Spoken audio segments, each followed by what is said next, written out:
정치 고수다. 오늘은 박지원 더불어민주당 의원과 함께하겠습니다. 어서 오세요. 안녕하세요. 안녕하세요.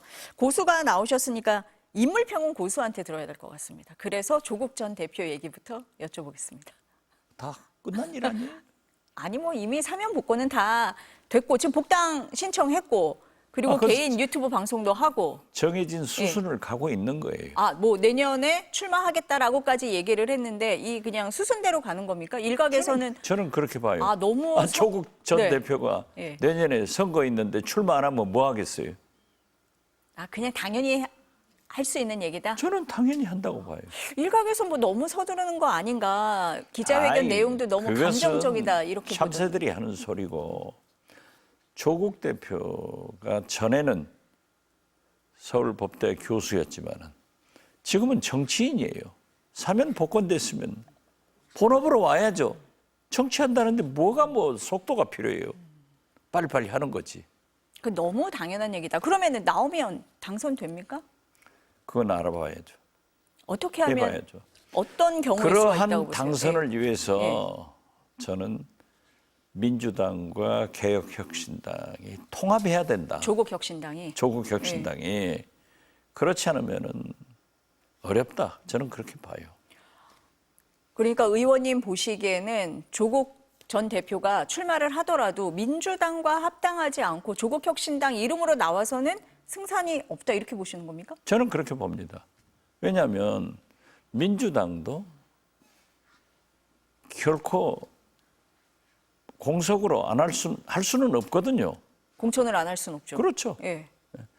그러니까 통합하자는 거죠. 그러면 민주당에서도 누군가가 나오고 조국 혁신당에서 조국 전 대표가 나와서 해가지고는 안 된다는 말씀이시잖아요. 그렇게 되면은 여권이 분열되니까 사랑하면 결혼해야지. 이념도 생각도 같으면 한 집에서 살아야지. 왜 다른 집에서 살면서? 그건 안 되죠. 기자들이 물어보잖아요. 조국 전 대표에게 민주당 안에서 합당 얘기가 나오는데 어떻게 생각하시느냐라고 물었더니 내부 논의가 필요하다. 내부 논의가 우선이다라고 얘기를 했거든요. 당연하죠. 그것도 당연한 겁니까? 당연하죠. 네. 그런데 지난 8월 15일 네. 한겨레 신문 박찬수 대기자가 조국 전 대표하고 전면 인터뷰를 했어요. 네. 그거 보면은 통합해야 된다 하는 뉘앙스로 답변을 했더라고요. 그렇지만은 통합이나 합당을 위해서는 민주당도 논의가 있어야 되고 특히 조국 혁신당은 더 진지한 논의가 있어야겠죠. 그러면은 의원님 보시기에는 이게 굉장히 원론적인 얘기다. 내부 논의를 한 다음에 합당 얘기를 하는 거는 수순이기 때문에 그렇다라고 원론적인 보시고요. 얘기를 하는 거지 실질적으로 조국 혁신당 12명 의원들을 다 만나본 건 아니에요. 제가 많이 만났어요. 만나서 당신들의 미래가 불투명하니 국회의원을 또 하고 싶다고 하면은 승리의 길로 가자. 승리의 길이 뭡니까? 민주당과 통합하는 거다. 그래야 내년 지방선거, 총선, 더 큰 정권 재창출을 하는 거다. 그분들이 굉장히 미래의 불투명성에 대해서 불안하게 생각해요. 근데 일각에서 그런 말씀도 하시던데요. 그전에는 조국 전 대표가 없는 조국 혁신당이었기 때문에 불안해했는데 지금 조국 전 대표가 돌아와서 중심 인물이 있지 않느냐. 과거하고는 조금 상황이 다르다라고 보시는 분들도 있던데. 중심 인물이 있어도 원내 교섭단체도 구성하지 못한 12석의 군소 정당이에요.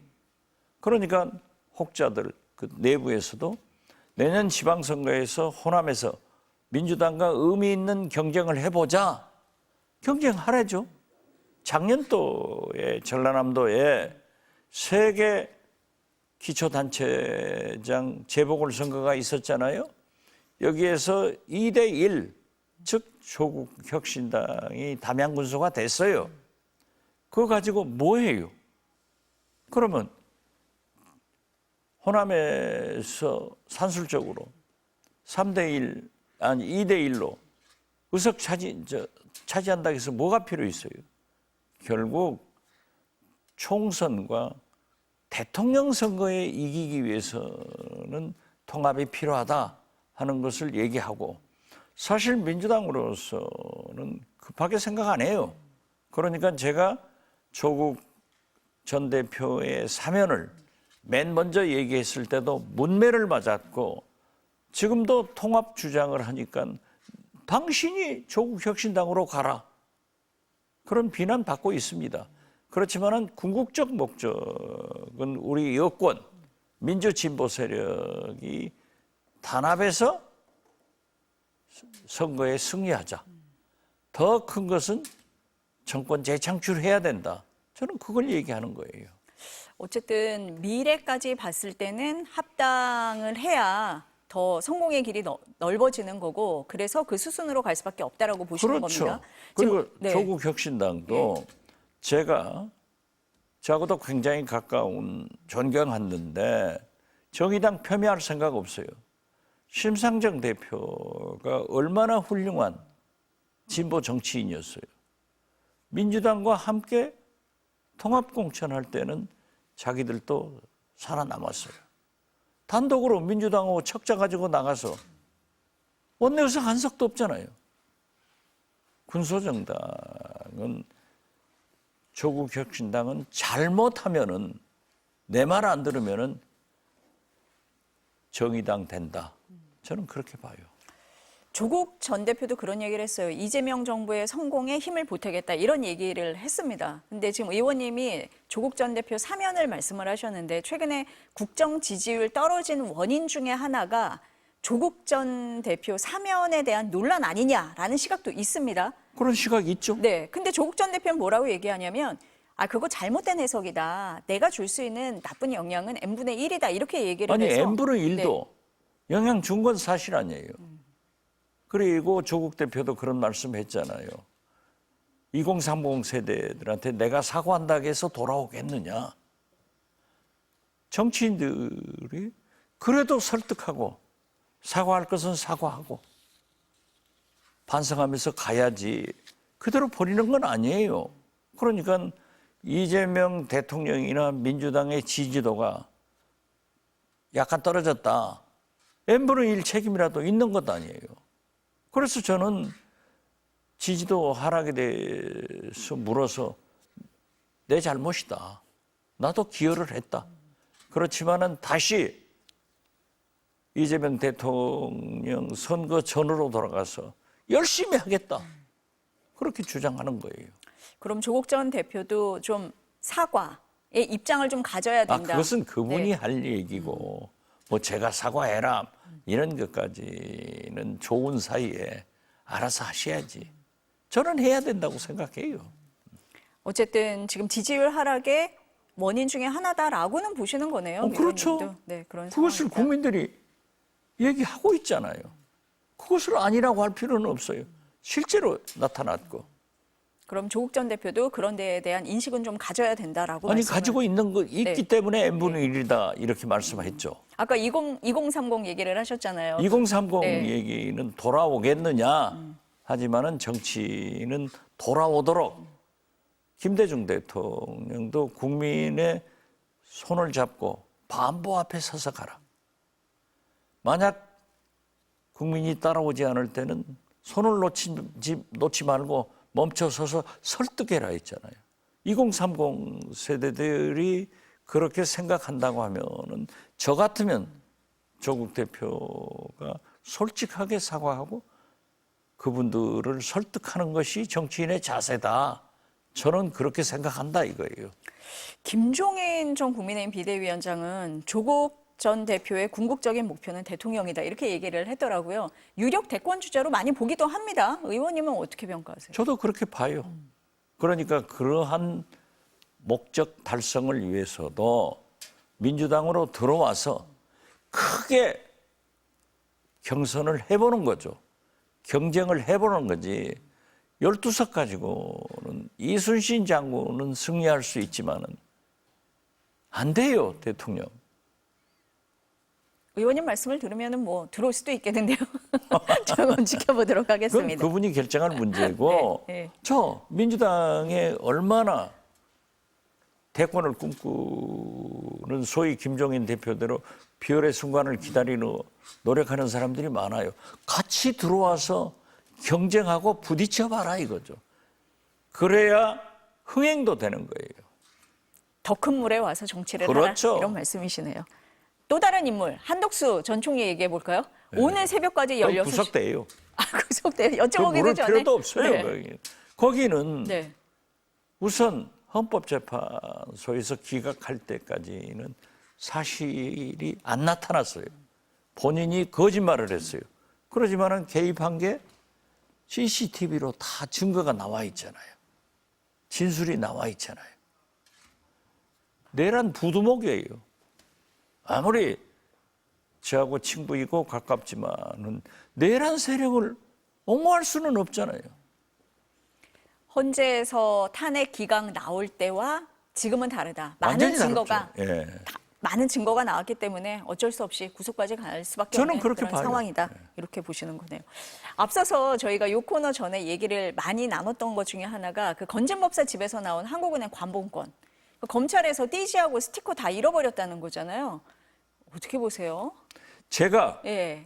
어제 그 얘기를 듣고 페이스북에 말이 되냐? 관봉은요. 제가 대한민국에서 가장 많이 써본 사람 중에 한 사람이에요. 그런데 왜 검찰에서 친절한 검찰씨가 돈을 그걸 셉니까? 거기는 신고는 일련 번호가 착 나와 있기 때문에 전혀 셀 필요도 없지만은 그 띠는 한국은행에서 용산 거래은행 지점을 통해서 들어온 거예요. 그렇기 때문에 저는 여러 가지 상황을 볼 때 첫 윤석열 대통령 특수활동비 첫 관봉을 받았지 않느냐. 그런데 김건희 여사가 자, 이게 관봉이다. 건진법사, 내가 당신을 이렇게 좋아한다 하면서 5천만 원 통짜 준 거예요. 저는 그렇게 생각해요. 그런데 왜 검찰에서 그걸 찢어봐요? 세봐요? 그리고 돈띠를 왜 버려요? 이건 증거인멸이에요. 그래서 어제 제가 페이스북에 썼어요. 몇천만이 보고 뉴스완 기자하고 얘기를 해서 특검에 묻고 법무부에 한번 물어봐라 했더니 특검보 답변은 특검의 수사사항이 아니다 라고 하고 정성호 장관이 감찰해라. 검찰에서 그거 김건희 도와주려고 속여주려고 감찰도 안 했어요. 그러니까 검찰 개혁을 해야 된다는 것을 또 어제도 증명해 주잖아요. 아니 사실 일반인들은 저도 그렇지만 관봉권이라는 거를 볼 일이 없거든요. 보지도 못했어요. 아, 저 같은 사람은 네, 그러니까 보지. 의원님은 뭐 어떻게 이현주 앵커가 감봉을 봐요, 네네. 기자가. 아니, 그러니까 많이 보셨으니까 그러면 그 띠지에 그 정보가 다 들어 있는 거예요? 돈 셀 그것은 필요도 없는 거예요? 그 정보가 들어있는가 안 들어있는가는 예. 한국은행밖에 몰라요. 예. 그리고 500만 원 신권으로 쌓여 있고 5천만 원 비닐봉지로 탁 돼 있어요. 그걸 내가 많이 써봤다니까요. 김대중 대통령 5년간 대통령 특수활동비 나오는 것을 저를 주시더라고요. 그럼 갖다가 제가 뜯어가지고 수석들, 필요한 수석들 업무 활동비로 지원을 해주는 거죠. 그런데 그게 건진법사 전성배 씨 집에서 나온다는 건 말이 안 되고 지금 의원님은 김건희 씨를 통해서 갔을 가능성이 크다라고 의심을 하고 계시는 거네요. 지금. 틀림없이 갔어요. 틀림없이 갔다. 그러니까 네. 김건희 여사가 건진법사한테 이게 우리가 대통령 돼서 처음 받은 업무 추진비인데 특수활동비인데 이게 관봉으로 나온 거다 하고 애정 표시를 하면서 주었겠죠. 그러니까 가지고 가서 많이 자랑했겠죠. 그러니까 그대로 보관한 거예요. 그러면 검찰이 그걸 압수를 했으면 그대로 가지고 있어도 5천만 원이지 않은데 친절한 검찰씨가 그걸 찍고 세봤다? 그건 거짓말이에요. 그건 김건희 거니까 감추려고 그렇게 한 거예요. 그렇기 때문에 그것은 중대한 증거인멸이 되는 거예요. 좀 써보신 입장에서 설명을 좀 구체적으로 해주신 것 같습니다. 지금 김건희 씨 의혹 얘기를 하니까 어제 MBC 단독 보도가 당시에 그 김승희 전 의전비서관 자녀 학폭 무마 의혹도 지금 제기가 됐어요. 그렇죠. 김건희가 예. 교육부 차관한테 봐주라 하니까 봐줘버렸잖아요. 봐준 의혹입니다. 전화를 한 것까지 확인이 됐어요. 네, 예. 봐줬어요. 그러니까 다 문제가 된 거 아닙니까? 그러니까 영부인이 사실 공직자도 아닌데 여기저기 지금 개입을 다 한 정황이 드러난다 이렇게 봐야 되는 거죠. 아니, 안 드러나는 게 없잖아요. 안가에서 기업 회장을 만나는가 하면은 관봉은 건진 법사한테 주고 자기 김승희 굉장히 총애하잖아요. 행정관에서 비서관으로 의전비서관 이렇게 시켰죠. 그러니까 학폭 걸렸다가 하니까 차관한테 얘기해서 봐준 것 아니에요? 그러면 거기에 대한 응분의 책임을 져야죠. 그런데 이 윤석열, 김건희 부부는 왕법꾸라지란 말이에요. 그래서 윤석열은 속옷바람, 의자 붙들고 특검 출두도 안 하고 재판정에도 안 나가버렸잖아요. 김건희는 또박또박 나가면서 식사를 못한다. 지금 우울증이 있다. 이 칭병을 축적시키는 거예요.